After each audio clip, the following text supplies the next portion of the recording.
juste 2 minutes. dinañ ko bañal ci ñàkk xam-xam. dinañ ko bañal ci ñàkk parcours. dinañ ko bañal ci d'abord sur le principe du dialogue ak les thèmes de référence. léegi yow d'accord nga bokk parce que yaa ngi ne dinañ ko maa ngi ñëw ci dialogue bi. léegi d'accord nga bokk maa ngi ñëw ci dialogue bi. li ma doon wax mooy une dualité impossible. insensée da ngay tàmbale Barth bi quoi. une dualité insensée. mais on est en démocratie donc kay ce n'est pas une question de démocratie c'est une question d'étoffe, de compétence, de savoir-faire. Barth mosoo ko gis ci plateau muy taxaw di mener des débats que Ousmane Sonko osait poser sur le modèle économique, sur le franc CFA, sur les valeurs. Un inspecteur des impôts et domaines chevronné, un fiscaliste bu ñëpp nangul mu génn non seulement ne la dërëm bu ma sàcc doo ko gis mais ci wàllum li mu réaliser en termes de compétence kenn du ko mos nga dégg Barth di la mener le débat économique sa àdduna sur les finances publiques, sur la dette, sur une proposition de société, de projet de société. Barthélémy Diaz écrire un livre, Barthélémy Diaz donner des solutions, Barthélémy Diaz sur une chronique de spoliation sur le pétrole et le gaz. Barth du Sonko du Barth. 28 gi ñu jëm peut-être ça pourra être xëy na l'occasion d'un nouveau chapitre. Que Momo Cissé ne comprend pas en disant que ce dialogue-là est institutionnalisé. Le dialogue institutionnalisé, c'est le dialogue qui se passe dans les institutions. L'Assemblée nationale. C'est un dialogue permanent. Sénégal dialogue lu naturel la lii may def nii dialogue moom lii muy wax nii le dialogue politique n'est pas institutionnalisé par Macky Sall. L'institution des dialogues c'est l'Assemblée. non waxuma la dama ne la. est-ce que le dialogue moo doon bañ ko dagg. non waa sànq ba tey yaa ngi may dagg du institution le dialogue politique bi ñuy def chaque le 28 mai. lu mu doon. dafa dem 28 mai 2016 moom Macky Sall mu ne dugal na ci calendrier républicain chaque 28 mai ñu dialogue. mooy institutionnalisé bi. ki xam na luy institution est-ce que. non boo bëggee xam luy institution da ngay dem ci constitution. le gouvernement est devenu institution récemment en 2016 nekkul woon sax institution donc ce n'est pas une institution première chose. Deuxième chose moom mooy Yamoussa le dialogue sur le système politique au Sénégal pour man dëgg la de 2016 joxe nañ ko lool. mais diggante 2016 ak léegi qu'est-ce que ça nous a servi ces dialogues-là que Macky Sall faisait dara. Deuxièmement mooy le caractère non urgent non nécessaire de ce que nous sommes en train de dire parce que avec un projet de société projet dans lequel lii ñuy waxtaanee ci terme de référence yëpp ñu ngi fa woon Ousmane Sonko a parlé 10 ans avec des solutions. Sénégalais yi adapté nañ li Ousmane Sonko wax adapté nañ li Ousmane Sonko proposé le 24 mars 2024 c'était un dialogue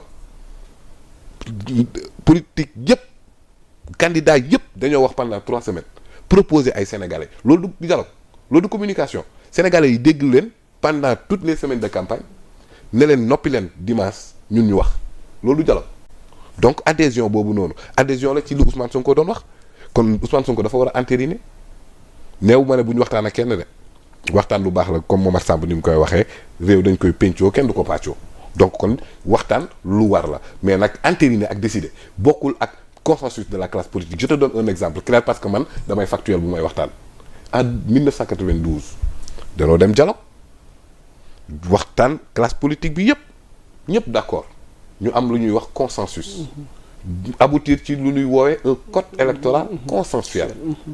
Malgré le consensus de la classe politique bi ñu demee élection 93 un juge constitutionnel a été tué toute contestation bi amoon ci classe politique bi en 1993 musul am. lu ma la bëgg a wax foofu mooy. dialogue consensus de la classe politique n'est pas synonyme de stabilité. lii fee la Macky Sall la mu doon dialogue yëpp moom moo gën a def violence post-électorale bu musut am ci Sénégal moom mi ko institutionnalisé entre guillemets comme dit Momo parce que ce n'est pas institution constitution moo koy wax ce n'est pas une institution. mais moom mi ko def moom Macky Sall moomu noonu. kon donc de 2016 à 2014 il a fait combien 8 dialogues. li mu violence post-électorale am sous le régime de Macky Sall musul am.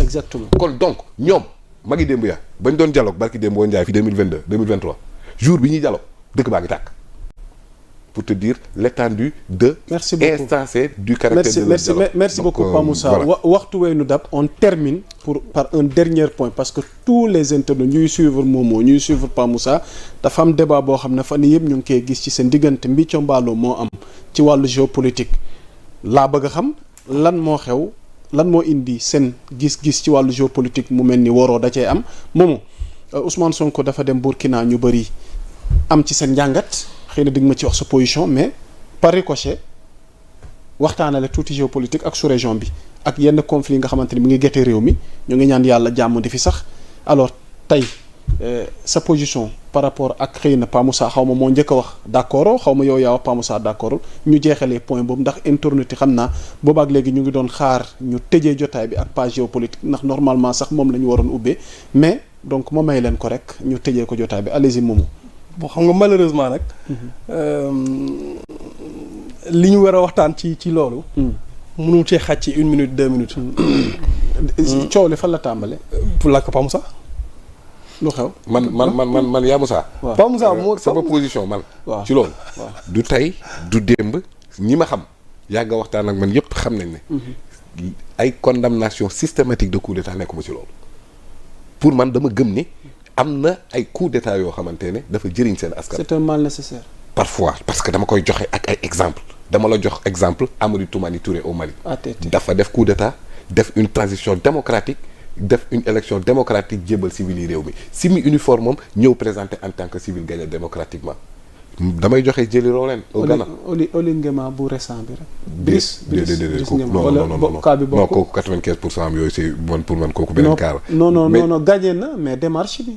waaw non dama bëgg a wax rek ne. qui a abouti le capitaine Sankara. que tout le monde respecte en Afrique. coup d'état la def mais ñëw pour teg dëkkam ci yoon. dama la bëgg a wax ne la parfois mën nañ am ñu fal démocratiquement malgré démocratie ku nekk xam na ne ce n'est pas un système parfait. La démocratie peut amener un aventurier au pouvoir. Démocratie moom moo andi l'allemand la nu mu tudd. Hitler. Démocratie ko andi. Démocratie mën na andi. gis nañ après fii mbir yi mujj. démocratie mën na andi catastrophe.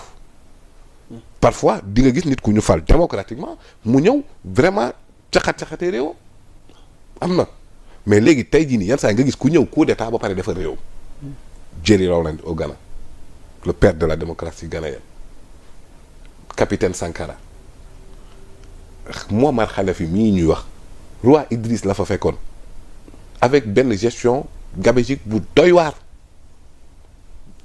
Hissène Habré avec le régime de François Tombal Baye mais ñooñu noonu ñëpp en fait parfois thèse de droit constitutionnel du docteur Ly démocratie au coup d'état au service de la démocratie. kon ñi wax ne Ousmane dem gi mu dem Burkina. déedéet ça n'a rien à voir dafay aduler les putschistes au pouvoir. parce que beaucoup disent que Ousmane Sonko dafa mel ni moom. il aime. bul jaxase. non je Ousmane pose une Sonko question. démocratie je moo ko pose yóbbu un débat. oui je ne donne pas mon Ousmane avis. Sonko ne fait pas de l'apologie de coup d'état li ma wax man la engagé. Ousmane Sonko démocratie moo ko andi au pouvoir Sénégal amul lu fiy justifier coup d'état amu ko Sénégal. parce que Sénégal lu mu xat jour scrutin moom askan bi mën nañ koo lijjantil boppam kon donc l'armée est républicaine et reste dans les casernes les populations sénégalaises mën nañoo régler seen problème seen bopp Sénégal dara justifié ko et d'ailleurs à un certain moment donné dans la foulée du conflit politique 2021-2024 à un certain moment donné Macky Sall était dos au mur Ousmane Sonko moo ne gars yi yem leen bu leen wax mukk que ne na bàyyi bu leen jël mukk pouvoir par force Ousmane Sonko mi nga xamante ne urne bi il lui est favorable wax dëgg yàlla y a que dans la tête de Barthélémy Dias qui pense que Ousmane Sonko avait une volonté de prendre le pouvoir ailleurs que les urnes parce que urne yi moom la favorable donc loolu moom na leer. ok urne yi. ok mbooloo mi. moom yaakaar bi askan bi. jeunesse bi Ousmane Sonko la ñu wóolu te loolu waree nañ ko ci. donc kon bu mu tëj. non bu mu jeexal ci moom. léegi xam nga fan nga jeexal da ngay jeexal émission bi léegi nga jàppaat beneen bis. déedéet pour mu ñëwaat. warul wax.